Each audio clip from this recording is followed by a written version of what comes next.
नमस्कार। मिड में चल रहा है, गर्मी अपने चरम पर है और ऐसे में जब मैं 1-on-1 सेशंस ले रही हूँ, 1-on-1 के बारे में आपको बता दूँ, मेरे वीडियो की डिस्क्रिप्शन में एक लिंक होता है लर्न विद अमलान का, जिसमें अलग अलग कोर्सेज, क्लासेस, सेशंस की डिटेल्स होती है। तो अगर आप कुछ ऐसा चाहते हैं तो वहाँ से जाके साइन अप कर सकते हैं। तो आम तौर पर जो दिक्कत मुझे दिखाई दे रही है वो है कि जब अभी एकदम से गर्मी आई है और उस समय पौधों को अलग अलग प्रॉब्लम्स हो रही हैं। अब इन सब प्रॉब्लम से कैसे बचा जाए, एक पूरा कंसोलिडेटेड वीडियो आपके साथ लेके आई हूँ आपके लिए। तो बस देखते रहिए, बने रहिए मेरे साथ। मैं हूँ अंजना, वेलकम टू अमलान। आमतौर पर सबसे पहली दिक्कत क्या आती है कि हम अपने पौधों को एक जैसा ट्रीट करते हैं, लेकिन पौधों की ना अलग अलग कैटेगरीज होती हैं। किसी को कम धूप, ज़्यादा धूप, कम पानी, ज़्यादा पानी, ये सब चलता रहता है। तो सबसे पहले आपको अपने पौधों को पहचान के उनको अलग अलग करना पड़ेगा। हर रिक्वायरमेंट के पौधे का एक ग्रुप बनाइए। ये कई बातें हैं जो मैं अपने बेसिक गार्डनिंग के कोर्स में बताती रहती हूँ, उनमें से कुछ बातें ये आज की वीडियो में भी शामिल हैं। डिटेल में तो खैर उधर ही है। दो बातें हैं, देखिए। एक तो एक जैसी रिक्वायरमेंट के पौधों को एक साथ रखें। दूसरा, उनको आपस में बिल्कुल, जब गर्मी है तो ऐसे फैला के अलग अलग रखने की बजाय अच्छा है कि उनको बिल्कुल एक साथ रख दीजिए, झुंड में। ठीक है, जैसे कि हम अभी जब मौसम अच्छा होता है हम ना डिस्प्ले करके रखते हैं, फैला के रखते हैं, लेकिन गर्मी का मौसम इसके लिए ठीक नहीं है।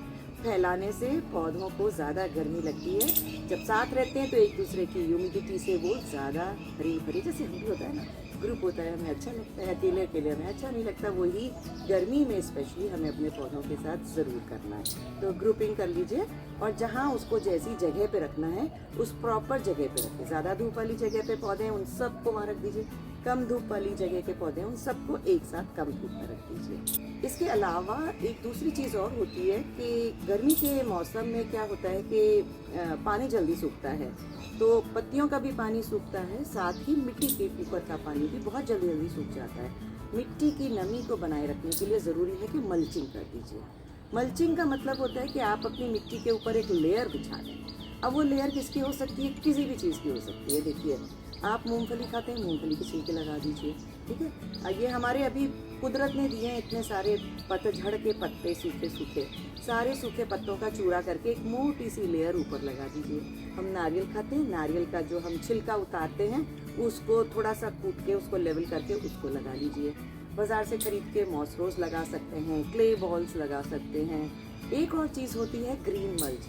ये जो मैं ग्रीन मल्च की बात कर रही हूँ, इस पर मेरा एक वीडियो बना हुआ है, shield your plants with green mulch, जिसका लिंक आपको यहाँ भी मिल जाएगा और डिस्क्रिप्शन में भी मैं सबका लिंक दूंगी।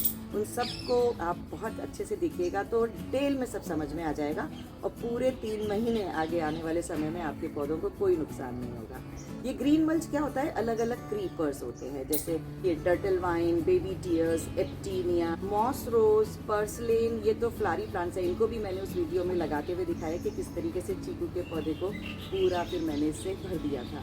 तो ये ग्रीन मल्च भी लगा सकते हैं आप। इन्हीं पॉइंट्स में एक बहुत ज़रूरी बात होती है प्रॉपर वाटरिंग। प्रॉपर से मेरा मतलब है उसका समय, उसकी क्वांटिटी, ये सबको ध्यान में रखा जाए और थोड़ी सी ऐसी ज़रूरतें क्रिएट करें जिससे पौधों में आसपास ह्यूमिडिटी बनी रहे। तो पानी देने के लिए एक मेरा उस पर भी एक वीडियो है पुराना, इसका भी लिंक आपको यहाँ डिस्क्रिप्शन में मिलेगा, 10 परफेक्ट वाटरिंग टेक्निक्स करके।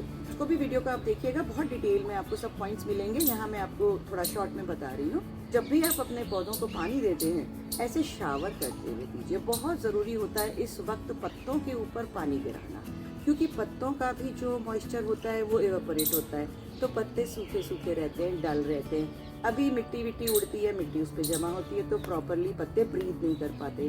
तो ज़रूरत क्या है? रोज़ जब आप पानी दे रहे हैं पहले पत्तों को धोइएगा, उसके बाद वो अपने आप पानी नीचे जाएगा, इसमें पानी का वेस्टेज नहीं है। दूसरा चीज़, इसमें पानी जब दे रहे हैं तो पूरा भर के देना है, ऐसा नहीं कि थोड़ा सा छिड़काव किया और छोड़ दिया। दूसरी बात क्या होती है कि जब हम पानी देते हैं तो कुछ पानी आजू बाजू में गिरता है, तो इस वक्त सब गमलों के नीचे वाटरिंग ट्रे आप उसके नीचे रखेंगे तो जितना भी पानी कुछ गिरा है वो आपकी ट्रे में भी इकट्ठा हो जाएगा और वो फिर धीरे धीरे आपके गमले को भी मिलता रहेगा। तो इससे लंबे टाइम तक पौधा पानी पीता रहेगा।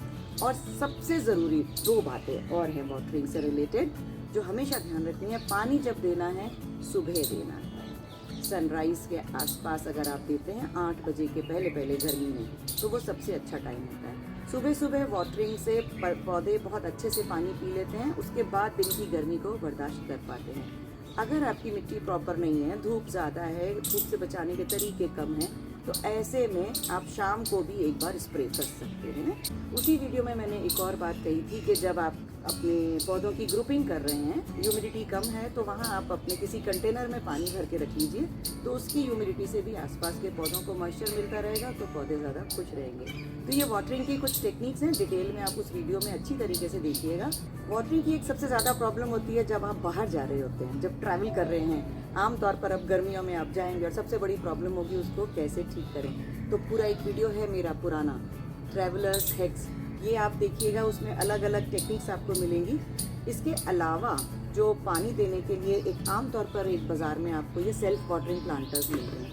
ये क्या होते हैं? डबल कंटेनर होते हैं। तो इसमें नीचे वाले में छेद नहीं होता, इसमें छेद होते हैं। आप पौधा इसमें लगाते हैं, इसमें नीचे पानी भर देते हैं, और जब ये इसके अंदर जाता है तो नीचे से उसको नॉन स्टॉप पानी मिलता रहता है। तो आपको रोज़ रोज़ नहीं देना है, एक बार आपने भर दिया, जब तक ये पौधा पानी लेता रहेगा। इसमें आपको ये अलग अलग साइजेस के गमले मिल जाते हैं। ये एक अलग किस्म का प्लांटर है। ऐसे कई DIY हैक्स मैंने आपको बताए मेरे 2 वीडियोस में। ये घर में कैसे आप फ्री में बना सकते हैं, इसकी डिटेल मैंने उसमें दी थी। तो इस तरीके से सेल्फ वाटरिंग प्लांटर्स की हेल्प से भी पौधों को बहुत लंबी देर तक हम चला सकते हैं। एक और ज़रूरी बात होती है कि गर्मियों में सबसे ज़्यादा नुकसान जो होता है वो सक्युलेंट्स को होता है। सक्युलेंट्स माने कि जो भी मोटी पत्ती वाले पौधे हैं, जिसको मैंने आपको शुरू में बताया, ग्रुपिंग कर दीजिए। इनको ना गर्मी में भी कुछ कुछ प्रॉब्लम्स हैं, सर्दी में भी कुछ कुछ प्रॉब्लम्स हैं, और बरसात में भी कुछ हैं। तो इसके लिए भी मेरा एक पूरा वीडियो है कि सर्दी, गर्मी, बरसात में इसको किस तरीके से अलग अलग से बचाया जाए, पूरे सक्युलेंट्स को समर में कैसे बचाया जाए। तो उसमें कुछ जो मेन बातें हैं, डिस्क्रिप्शन में जो वीडियो है उसमें तो आपको डिटेल में मिलेगा, पर जो मेन बातें हैं उसमें वो है कि इनको डायरेक्ट धूप से बचा के रखना है। और वाटरिंग जो है वो दोपहर के वक्त तो खैर बिल्कुल भी नहीं करनी, किसी भी पौधे को नहीं करनी होती है। वाटरिंग को आपको रेगुलेट करना है, इनको मॉइस्चर ज़्यादा चाहिए। एक्सेस वाटरिंग से ये पौधे इस वक्त गलेंगे, तो बहुत ज़्यादा पानी भी नहीं चाहिए, बिल्कुल सूखा भी नहीं चाहिए, धूप भी नहीं चाहिए। किस तरीके से इसको बैलेंस करके रखना है, ये उस वीडियो में आपको बहुत अच्छे से मिलेगा। एक और चीज़ होती है, मैं अपने बेसिक गार्डनिंग कोर्स में अक्सर डिस्कस करती हूँ, बहुत सारी टिप्स में से ये एक टिप होती है कि आप वेदर फोरकास्ट देखते रहिए अपने सिटी का।